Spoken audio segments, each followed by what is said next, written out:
You know, for every dictator who builds an empire on iron and fear, there's always a final chapter. It's that moment of truth, right? The end of their reign, where the true nature of their power is just laid bare for all to see. So, that brings us to the big question we're tackling today. How does absolute power actually end? I mean, really end? And let me tell you, the answers, they're as varied and as brutal as the regimes themselves. And they reveal so much about power, about justice, and, what history ultimately decides. All right, let's dive into our first category. And this one is, well, it's visceral. We're talking about a violent reckoning. This is when the final judgment doesn't come from a judge in a courtroom. Oh no, it comes from the very people who were once crushed under that iron fist. Yeah, for guys like Mussolini, Gaddafi, or the Ceaușescus in Romania, their final moments, they weren't exactly peaceful. No quiet contemplation here. We're talking chaotic, public, and just unbelievably brutal.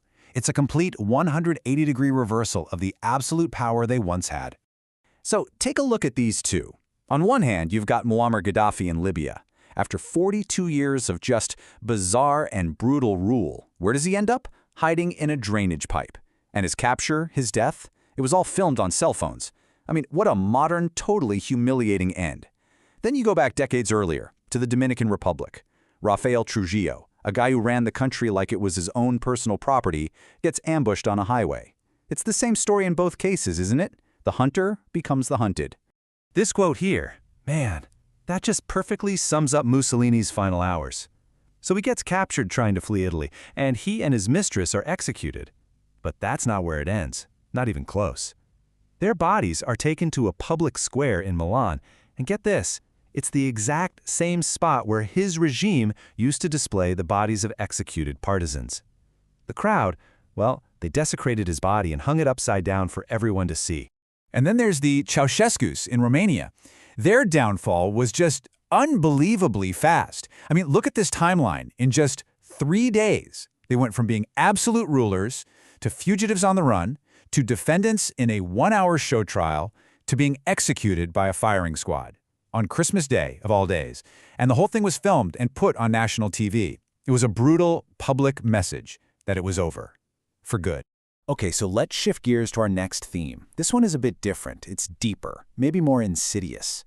We're talking about what happens when the very system of terror and paranoia a dictator creates turns back on itself and consumes its own creator. It's like a snake eating its own tail. Hitler's final hours were this grim, almost businesslike affair. Deep underground in a concrete bunker, while his entire empire was literally crumbling above his head, he marries Eva Braun, says his goodbyes to his inner circle, and then he kills himself.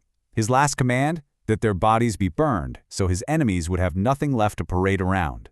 In the end, he was trapped and destroyed by the very war he started, choosing to escape any kind of judgment.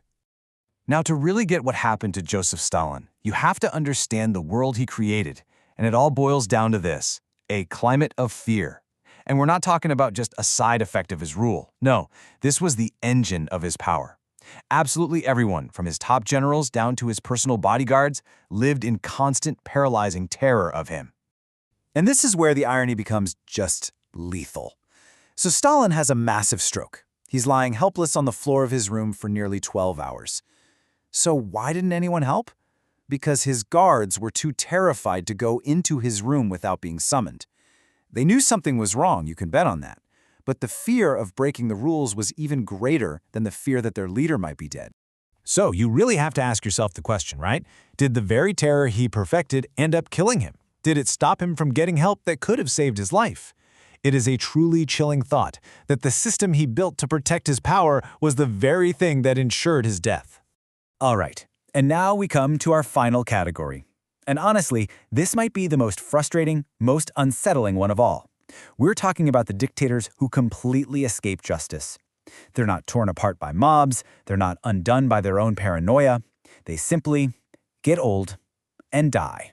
I mean, just look at this table. The contrast is just staggering. You have Augusto Pinochet in Chile, responsible for the torture and disappearance of thousands. Pol Pot, the architect of the Cambodian killing fields. Kim Jong-il in North Korea, who oversaw mass starvation. And how did they die? Heart attacks, heart failure, natural causes. As far from a courtroom as you can get. Pol Pot's end is almost a dark joke. It's so anticlimactic. This is the man behind a genocide that killed 2 million people, and he dies in his sleep, in a jungle hut. But here's the kicker. The timing is, let's just say, highly suspicious. He died the very night his former comrades had finally agreed to hand him over for an international war crimes trial. He literally escaped justice in his sleep. 91, that's how old Augusto Pinochet was when he died. And if you're looking for a final cruel twist of irony for his victims, he died on International Human Rights Day. You just can't make this stuff up. And here's the part that is just so infuriating for so many people. He never spent a single day in prison. For years, his lawyers just kept arguing that he was too old, too sick, too frail to stand trial. He was under house arrest, sure, but he never saw the inside of a prison cell. And that leaves behind this legacy of impunity, this feeling that he got away with it, that still haunts Chile today. So, when you look at all these different endings, what do they really reveal? Well, you start to see 3 pretty distinct patterns for how absolute power comes to a close. And each one leaves behind a very different legacy. One of violence, one of paranoia, and one of just complete impunity. So to quickly recap what we've seen, there's the violent reckoning, right? That public, chaotic, brutal end delivered by the people. Then there's self-destruction, where these guys are basically consumed by the paranoid systems they created. And finally, there's the quiet escape, where they just evade all forms of justice and die of old age.